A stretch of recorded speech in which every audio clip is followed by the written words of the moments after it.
ప్రభువునందు ప్రియమైన దేవుని ప్రజలకు మన ప్రభువును రక్షకుడైన యేసయ్య అతి శ్రేష్టమైన నామంలో మీ అందరికి శుభాలు తెలియజేస్తున్నాను. దేవుడిచ్చిన మహాకృపను బట్టి ఆయన నామానికి స్తుతులు స్తోత్రాలు కలుగునగాక. అనుదినము దేవుడు మనతో ఆయన వాగ్దానాల ద్వారా మాట్లాడుతున్నాడు, మనల్ని బలపరుస్తున్నాడు, మనల్ని ఆదరిస్తున్నాడు, మనల్ని ఎంతగానో ఆదుకుంటున్నాడు. అందునిమిత్తమై దేవునికి స్తుతులు స్తోత్రాలు కలుగునగాక. ఈ వాగ్దానాలు మనందరి జీవితాల్లో మనం స్వతంత్రించుకునేలాగున మనము దేవునికి ప్రార్థన చేద్దాం. దేవునికి స్తుతులు, దేవునికే మహిమ కలుగునుగాక.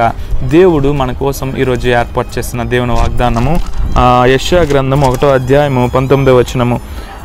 మీరు సమ్మతించిన మాట వినిన యెడల మీరు భూమి యొక్క మంచి పదార్థములను అనువింతురు.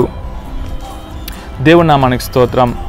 మనము ఆయన మాటను సమ్మతించి వింటే ఈ యొక్క భూమి మీద ఉన్న మంచి పదార్థాలని మనకి దేవుడిస్తాడండి. మనం ఇంట్లో చిన్నపిల్లలకి చెప్తూ ఉంటాం.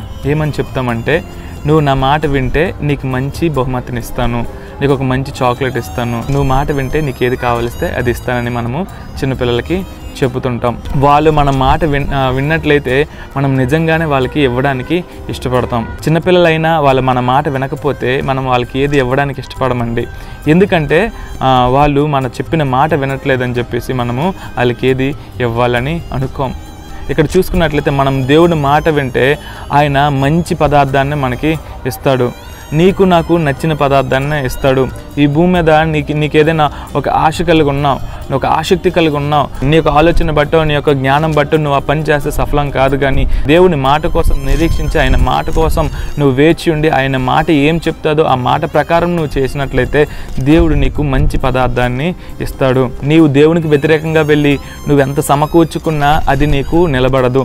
నువ్వు దేవునికి వ్యతిరేకంగా వెళ్ళి నువ్వేం చేయాలనుకున్నా అది జరగదు. నువ్వు దేవుని మాట విని దేవుని మాట ప్రకారంగా నువ్వు నడిస్తే నీకు అన్నీ మంచే జరుగుతాయి. ఈ భూమి మీద సంతోషం పొందుకోవాలని ఎవరికైనా ఉంటుంది. ఈ భూమి మీద మంచి ఈవులు పొందుకోవాలని ఎవరికైనా ఉంటుంది. ఒక భేద స్థితిలో లేకపోతే ఒక దౌర్భాగ్య స్థితిలో ఉండడం ఎవరికి ఇష్టం? మంచిగా ఉండాలని కోరుకుంటారు. కానీ దేవుడు అంటున్నాడు, ఆయన మాట వింటేనే మనకు అది లభిస్తుంది. దేవుని మాట వినకుండా మనము ఎటు వెళ్ళినా మనకు సంతోషము ఉండదండి. బైబిల్లో చూసుకున్నట్లయితే అబ్రాహాము దేవుని మాట విన్నాడు. అబ్రాహాము దేవుని మాట విని ఆయన లోబడి దేవునికి నచ్చినట్టుగా నడిచాడు. లోతు ఇక్కడ దేవుని మాట వినకుండా దేవుని మాట మీద ఆయన లక్ష్య పెట్టలేదు. దేవుడు ఏది చెప్తే అది వినలేదు.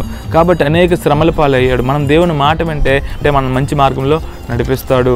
దేవుని మాట వింటే మనకి ఏది కావాలో మంచి పదార్థాలనే మనకి అనుగ్రహిస్తాడు. కాబట్టి ఈ యొక్క వాక్యం మన జీవితం ఫలించలాగా నచ్చిన ప్రార్థన చేసుకుందామండి. పరిశుద్ధుడా, ప్రేమ కలిగిన దేవా, దయ కలిగిన తండ్రి, నీకే వేలాది వందనాలు, నీకే కోట్ల కొలది స్తోత్రాలు. ఇదిగో దేవా తండ్రి, ఈ యొక్క దేవా తండ్రి వాక్య భాగంలో మీరుండి నడిపించినందుకు వందనాలు. మా యొక్క జీవితంలో ఈ యొక్క వాక్యం ఫలించలాగా మీరు గొప్ప కార్యం చేయండి. ఇదిగో యేసయ్య దేవా తండ్రి పరిశుద్ధుడా, ఈ దినం మాకు ఇచ్చినందుకు వందనాలు. ఇదిగో గట్టించిన నెలంతా మమ్మల్ని కాచి కాపాడి ఈ యొక్క నెలలో మమ్మల్ని ప్రవేశపెట్టినందుకు మీకే స్తుతులు స్తోత్రాలు చెల్లించుకుంటున్నాం. నిన్ను స్మరణ తెచ్చుకుని దేవుని మాట వినేవారుగా ఉంచండి దేవా తండ్రి. నీకే స్తుతులు స్తోత్రాలు చెల్లించుకుంటూ అయ్యా నీ మాటను లక్ష్య పెట్టేవారుగా మమ్మల్ని ఉంచుతారని యేసు ప్రియ పరిశుద్ధ నామాన్ని అడిగి వేడుకొని పొందుకొని ఉన్నాం మా పరమ తండ్రి. ఆమెన్.